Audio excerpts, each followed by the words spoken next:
Israeli flag തൂക്കിയെടുത്ത് എറിയുന്ന ദൃശ്യങ്ങൾ പുറത്തു വന്നിട്ടുണ്ട്. അത് എന്തിനാണെന്നും ഏതിനാണെന്നും ആ ദൃശ്യം കണ്ടിട്ട് നമുക്ക് മനസ്സിലാക്കാം. അതുപോലെ ഇസ്രായേലി തീവ്രവാദികൾ വെസ്റ്റ് ബാങ്കിൽ നടത്തുന്ന അറ്റാക്കിങ്സിന്റെ വീഡിയോ ഫൂട്ടേജുകൾ പുറത്തു വന്നുകൊണ്ടിരിക്കുന്നുണ്ട്. നമുക്ക് അതും കൂടി കാണാം. അതുപോലെ ട്രംപ് അണ്ണൻ ഓരോ ദിവസം വന്ന് ഓരോ കാര്യങ്ങൾ പറയും. അതിൽ ഇന്നലെ വന്നിട്ട് കുറച്ച് കാര്യങ്ങൾ പറഞ്ഞിട്ടുണ്ടായിരുന്നു. അതിൽ ഇമ്പോർട്ടന്റ് ആയിട്ടുള്ള 2 കാര്യങ്ങൾ. ഒന്നാമത്തെ കാര്യം എന്ന് പറയുന്നത് സ്ട്രേറ്റ് ഓഫ് ഹോർമൂസ് തുറക്കാമെന്ന് ഇറാൻ സമ്മതിച്ചു എന്ന് പറഞ്ഞിട്ടുണ്ട്. അതുകൊണ്ട് തന്നെ അതിലൂടെ ഇനി ആർക്ക് വേണമെങ്കിലും എങ്ങനെ വേണമെങ്കിലും പോകാമെന്നാണ് ട്രംപ് എണ്ണം പറഞ്ഞിട്ടുള്ളത്. രണ്ടാമത് ട്രംപ് എണ്ണം പറഞ്ഞിട്ടുള്ള ഒരു കാര്യം എന്ന് പറയുന്നത് ഇറാനിലുള്ള യുറാനിയം എൻറിച്ച്മെന്റ് US കൊണ്ടുപോയിക്കോ എന്ന് ഇറാൻ സമ്മതിച്ചിട്ടുണ്ട് എന്നാണ് പറഞ്ഞിട്ടുള്ളത്. ഇതിന്റെ സത്യാവസ്ഥ എന്താണെന്ന് നമുക്ക് പരിശോധിക്കേണ്ടതുണ്ട്. ഈ കാര്യങ്ങളൊക്കെ പരിശോധിക്കുന്നതിന് മുൻപായി നിങ്ങൾ ഈ 2 ദൃശ്യം കണ്ടില്ലേ? ഈ ദൃശ്യത്തിൽ കാണുന്നത് ജയിൽ ഫുഡ് അല്ല. ഈ ഫുഡ് എന്ന് പറയുന്നത് US സോൾജിയേഴ്സിന് കൊടുക്കുന്ന ഫുഡാണ്. അതായത് US വേണ്ടിയിട്ട് യുദ്ധത്തിന് വേണ്ടിയിട്ട് പുറത്തേക്ക് പോയിട്ടുള്ള അബ്രോഡിലേക്ക് പോയിട്ടുള്ള US വേണ്ടിയിട്ടല്ല, ഇസ്രായേലിന് വേണ്ടിയിട്ട് അമേരിക്കയിൽ നിന്ന് പോയിട്ടുള്ള സോൾജിയേഴ്സിന് കൊടുക്കുന്ന ഫുഡാണ് ഈ കാണുന്നത്. ഓക്കെ, ഈ ഫോട്ടോസ് ഒക്കെ പബ്ലിക്സിന്റെ അടുത്ത് എത്തിയിട്ടുള്ളത് ആ സോൾജിയേഴ്സ് അവരുടെ ഫാമിലിക്ക് അയച്ചു കൊടുത്താണ്. ഇതാണ് നമുക്ക് കിട്ടുന്ന ഫുഡ് എന്ന് പറഞ്ഞിട്ട് ആ ഫാമിലിയാണ് ഈ കാര്യം പുറത്തേക്ക് പബ്ലിക്കിലേക്ക് ഇട്ട് കൊടുത്തിട്ടുണ്ടായിരുന്നത്. ഓക്കെ, അങ്ങനെയാണ് ഈ കാര്യം പബ്ലിക്കിലേക്ക് എത്തിയിട്ടുള്ളത്.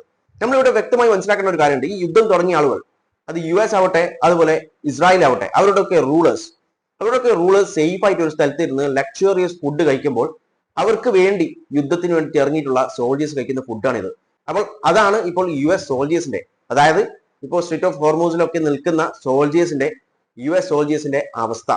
കൃത്യമായിട്ടുള്ള ഫുഡ് വരില്ല. ഫുഡിന്റെ കാര്യം പറയുന്നത് നാവി ഓഫീസിൽ നിന്ന് ലോ ഓഫ് ഫുഡ് നടത്തില്ല. അതായത് ഫുഡ് വളരെ തുച്ഛമായിട്ടാണ് അവർക്ക് ഇപ്പോൾ ലഭിച്ചുകൊണ്ടിരിക്കുന്നത്. അതായത് അവർ റേഷൻ വെച്ചിട്ടാണ് ഇപ്പോൾ ഫുഡ് കൊടുത്തുകൊണ്ടിരിക്കുന്നത് എന്നുള്ളൊരു വാർത്തയാണ് US-ൽ നിന്നും വന്നുകൊണ്ടിരിക്കുന്നത്. അതുപോലെയുള്ള മറ്റൊരു കാര്യമാണ് വെസ്റ്റ് ബാങ്കിലുള്ള പലസ്തീനിയൻ വില്ലേജിൽ ഈ ഇസ്രായേലി തീവ്രവാദികൾ സെറ്റിലേഴ്സ് അറ്റാക്ക് ചെയ്യുന്ന വിഷ്വൽസ് പുറത്തേക്ക് വന്നിട്ടുണ്ട്.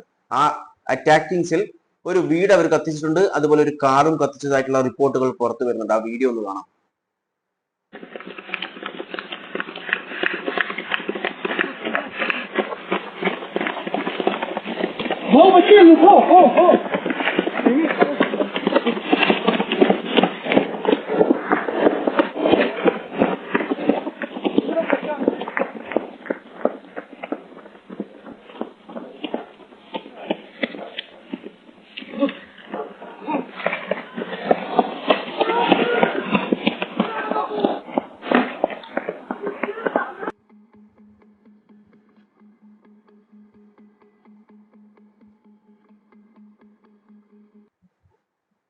കണ്ടില്ലേ? പല വീടിന് നേരെയും ആക്രമണം നടത്തിയിട്ടുണ്ട്. പക്ഷെ ഒരു വീടാണ് ഇവർ കത്തിച്ചിട്ടുള്ളത്. ബാക്കിയുള്ളതൊക്കെ കല്ലൊക്കെ എറിയുന്നു എന്നുള്ള റിപ്പോർട്ടുകളാണ് വരുന്നത്. ഈ വീട് കത്തിക്കുകയും അതുപോലെ ഒരു കാറും കത്തിക്കുകയാണ് ചെയ്തിട്ടുള്ളത്. എന്നാൽ റിപ്പോർട്ടുകൾ അനുസരിച്ചിട്ട് ഇതിൽ വലിയ തരത്തിലുള്ള, അതായത് ഇഞ്ചുറീസ് ഒന്നും ഉണ്ടായിട്ടില്ല. കാരണം ലോക്കൽസ് ഇത് ഓൾറെഡി കണ്ടു, ഫാമിലീസ് ഒക്കെ കണ്ടുകൊണ്ട് അവർ നൈസായി എസ്കേപ്പ് ചെയ്തിട്ടുണ്ട്. അതുകൊണ്ട് തന്നെ ഈ കത്തിക്കുമ്പോഴൊന്നും വീട്ടിൽ ആളുണ്ടായിരുന്നില്ല. അവർ പുറകിലോട്ട് രക്ഷപ്പെട്ടു എന്നുള്ള വിവരങ്ങളാണ് കിട്ടുന്നത്. അതുകൊണ്ട് തന്നെ യാതൊരു തരത്തിലുള്ള കാഷ്വാലിറ്റീസും ഇവിടെ വന്നിട്ടില്ല. പക്ഷെ ഇത് ആദ്യമായിട്ടല്ല, ഇത് ഇന്നലെ നടന്നിട്ടുള്ള ഒരു ഇൻസിഡന്റ് ആണ്.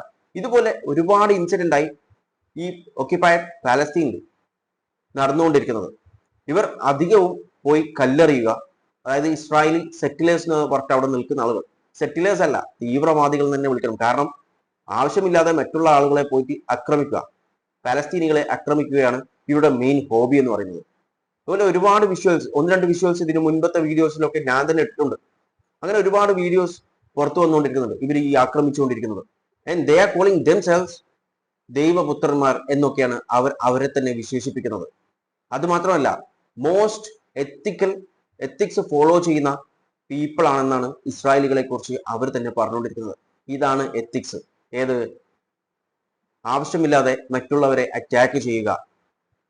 ഇവരുടെ സോൾജിയേഴ്സ് എന്തൊക്കെ ചെയ്തിട്ടുണ്ടെന്ന് നമുക്കറിയാം. അത് വീണ്ടും റിപ്പീറ്റ് ചെയ്യുന്നില്ല. അപ്പോൾ ഇതൊക്കെയാണ് അവർ പറയുന്ന ഈ എത്തിക്സ് ഫോളോ ചെയ്യുന്ന ഇസ്രായേലികൾ. ഇനി നമുക്ക് സ്ട്രേറ്റ് ഓഫ് ഹോർമൂസ് തുറക്കുന്നു അല്ലെങ്കിൽ തുറന്നു എന്ന് നമ്മുടെ ട്രംപ് അണ്ണം പറഞ്ഞിട്ടുണ്ട്. തുറന്നു എന്നുള്ളത് സത്യം തന്നെയാണ്. അത് IRGCയും പറഞ്ഞിട്ടുണ്ട്. പക്ഷെങ്കിൽ IRGC ഇവിടെ പറഞ്ഞത് vessels will need IRGC permission to cross Hormuz കടക്കണമെന്നുണ്ടെങ്കിൽ IRGCന്റെ പെർമിഷൻ വേണമെന്നും കൂടി പറഞ്ഞിട്ടുണ്ട്. IRGC ഇവിടെ പറഞ്ഞിട്ടുള്ള ഒരു കാര്യം എന്ന് പറയുന്നത് സിവിലിയൻ വെസൽസ് ആണെങ്കിൽ പാസ് ചെയ്തിട്ട് പോവാം, ഓക്കെ, നമ്മുടെ പെർമിഷൻ എടുത്തിട്ട്. അതുപോലെ മിലിറ്ററി വെസൽസ് റിമൈൻ പ്രൊഹിബിറ്റഡ് എന്നാണ് പറഞ്ഞത്. അതായത് മിലിറ്ററി വെസൽസ് ഒന്നും ഇതിലൂടെ സ്ട്രേറ്റ് ഓഫ് ഹോർമൂസിലൂടെ ക്രോസ് ചെയ്യാൻ പറ്റില്ല എന്ന് തന്നെ IRGC പറഞ്ഞിട്ടുണ്ട്, അതായത് ഇറാനിയൻ ഫോഴ്സ് പറഞ്ഞിട്ടുണ്ട്. Movement will only be permitted with the permission of IRGC navy. IRGCയുടെ നേവിന്റെ പെർമിഷനോട് കൂടി മാത്രമേ ഇതിലൂടെ എന്ത് മൂവ്മെന്റ്സ് നടക്കും എന്നാണ് പറഞ്ഞത്.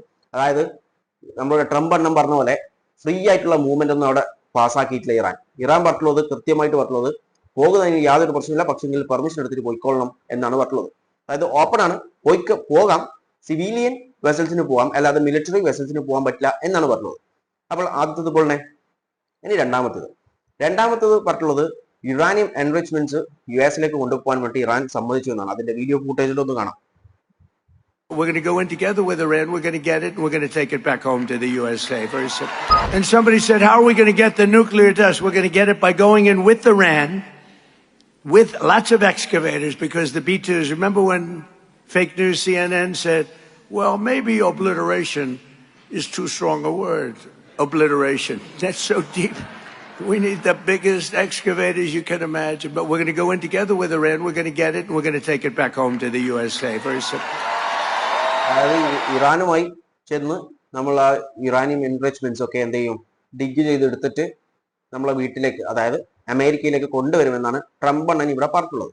എന്നാൽ ഇത് കേട്ട ഉടനെ തന്നെ നമ്മുടെ ഇറാനിലെ ടീംസ്, പ്രധാനമായും ഫോറിൻ മിനിസ്റ്റർ പറഞ്ഞിട്ടുണ്ട് അങ്ങനെ ഒരു സംസാരം നടന്നിട്ടില്ല, അതുപോലെ അങ്ങനെ ഒരു പെർമിഷൻ നമ്മൾ ആർക്കും കൊടുത്തിട്ടില്ല, ഇറാനിയൻ എൻറിച്ച്മെന്റ് നമ്മൾ കൊടുക്കുന്നുമില്ല എന്നൊരു വാർത്ത ഇത് പറഞ്ഞതിന് ശേഷം ഇറാനിയൻ ഫോറിൻ മിനിസ്റ്റർ വന്നിട്ട് പറഞ്ഞിട്ടുണ്ട്. അപ്പോൾ അതും പോലെ ഇയാൾക്ക് ഈ ദിവസം വന്നിട്ട് തള്ളല പരിപാടി. ഈ തള്ളുന്ന സമയത്ത് ആ US ടീം, ആ സോൾജേഴ്സ് കഴിക്കുന്ന ഫുഡ് കണ്ടില്ലേ, അവർക്ക് എന്തെങ്കിലും എത്തിച്ചു കൊടുക്കാൻ നോക്കിക്കൂടെ? ഇദ്ദേഹത്തിന് തലക്ക് എന്തോ അസുഖമുണ്ട് എന്നാണ് എനിക്ക് മനസ്സിലായിട്ടുള്ളത്. കാരണം ഓരോ ദിവസം എന്തൊക്കെയോ വന്നിട്ട് പറയുന്നുണ്ട്. ഇനി നമുക്ക് ഇസ്രായേലിലെ കൊടി, ഫ്ലാഗ് തൂക്കിയെടുത്ത് എറിയുന്ന ദൃശ്യം കണ്ടാലോ?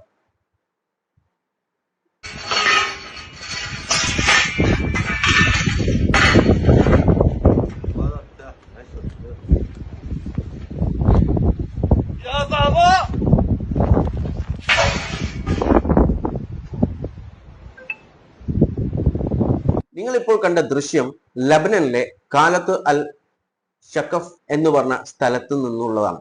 സീസ് ഫയർ പ്രഖ്യാപിച്ചതിന് ശേഷം അവിടെ നിന്നൊക്കെ പോയ ആളുകൾ തിരിച്ചു വരാൻ തുടങ്ങി. തിരിച്ചു വരുമ്പോൾ കണ്ടിട്ടുള്ളത് ഈ ദൃശ്യമാണ്. ഏത്? ഇസ്രായേലി ഫ്ലാഗ് അവിടെ നിൽക്കുന്നത് തൂക്കിയെടുത്ത് എറിഞ്ഞു. എന്തിനാണ് അത് അവരവിടെ വെച്ചിട്ടുള്ളത്? അതൊക്കെ അവരുടെ ഭാഗമാണ്, അവരുടെ മിഷന്റെ ഭാഗമാണ്. ഇപ്പോൾ തന്നെ നെതന്യാഹു പറഞ്ഞിട്ടുള്ളത് ഈ സീസ് ഫയർ പ്രഖ്യാപിച്ചെങ്കിലും ഞങ്ങൾ ലബനനിൽ നിന്നും വിട്ടു പോവില്ല, 10 കിലോമീറ്റർ ബഫർ സോൺ ആക്കിയിട്ട്, സെക്യൂരിറ്റി സോൺ ആക്കിയിട്ട് ഞങ്ങൾ അതിന്റെ അകത്ത് നിൽക്കുമെന്നാണ് പറഞ്ഞത്. അകത്ത് നിൽക്കുമെന്ന് പറയുന്നത് അതൊരു സെറ്റിൽമെന്റ് ആണ്. അവരിനി അവിടെ സെറ്റിൽമെന്റ് തുടങ്ങും, പിന്നെ അത് ഗ്രാജുവലി എക്സ്പാൻഡ് ചെയ്ത് വരും.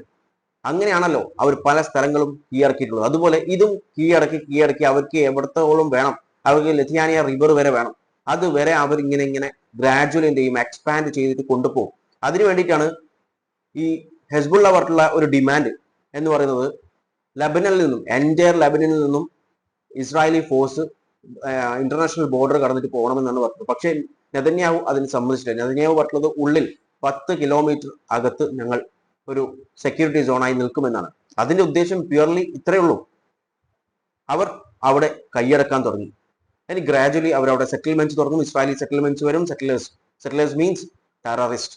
അവർ വന്നിട്ട് അവിടെ നിൽക്കും. പിന്നീട് ഓരോ സ്ഥലങ്ങളായി ആക്രമിക്കാൻ തുടങ്ങും. ആക്രമിച്ച് ഓരോ സ്ഥലങ്ങളായിട്ട് അവർ എടുക്കാൻ തുടങ്ങും. അതാണ് നടക്കാൻ പോകുന്നത്. ഇവരെ സപ്പോർട്ട് ചെയ്യുന്ന ആളുകളോട് ഞാൻ ഒരു ചോദ്യം ചോദിച്ചോട്ടെ. ഇവർ എന്തൊക്കെ ക്രൂരതകൾ ചെയ്തിട്ടുണ്ട്? ഇവരുടെ സോൾജേഴ്സ് ചെയ്ത കാര്യങ്ങൾ UN തന്നെ വിളിച്ചു പറഞ്ഞുകൊണ്ടിരിക്കുന്നുണ്ട്, എണ്ണി വിളിച്ചു പറയുന്നുണ്ട് UN-ൽ നിന്നും. അതുപോലെ ഇവരുടെ സെറ്റിലേഴ്സ്, ഇസ്രായേലി സെറ്റിലേഴ്സ്, ഇവർ ആരുടെങ്കിലും ഭൂമി അത് പിടിച്ചെടുക്കും. എന്നിട്ട് അവിടെ ഇസ്രായേലി സെറ്റിലേഴ്സിനെ അവിടെ കൊണ്ടുവരും. ഇവരെന്ത് ചെയ്യും? പിന്നീട് അവിടെ താമസിച്ച് അതിന് ചുറ്റുമുള്ള ആളുകളൊക്കെ ആക്രമിക്കാൻ തുടങ്ങും. അതിന്റെ വീഡിയോസാണ് നമ്മളിപ്പോൾ കണ്ടിട്ടുള്ളത്. അങ്ങനെ ആക്രമിച്ച് അവരെ അവിടുന്ന് ഒഴിപ്പിക്കും. അതിനുശേഷം അവിടെയും ഇവരുടെ സെറ്റിൽമെന്റ്സ് തുടങ്ങും. ഇങ്ങനെ ഭൂമി കയ്യേറി വരുന്നു. അങ്ങനെ എന്തൊക്കെ കാര്യങ്ങൾ ചെയ്യുന്നുണ്ട്. എന്നിട്ട് ഇവരെ നിങ്ങൾ എന്ത് പറഞ്ഞിട്ടാണ് ന്യായീകരിക്കാൻ നോക്കുന്നത്? ദൈവപുത്രന്മാരെന്നു ഇവർ പറയുന്നതൊക്കെ, ഇവർ ചെയ്യുന്നതൊക്കെ ശരിയാണെന്നാണോ നിങ്ങൾ പറയുന്നത്?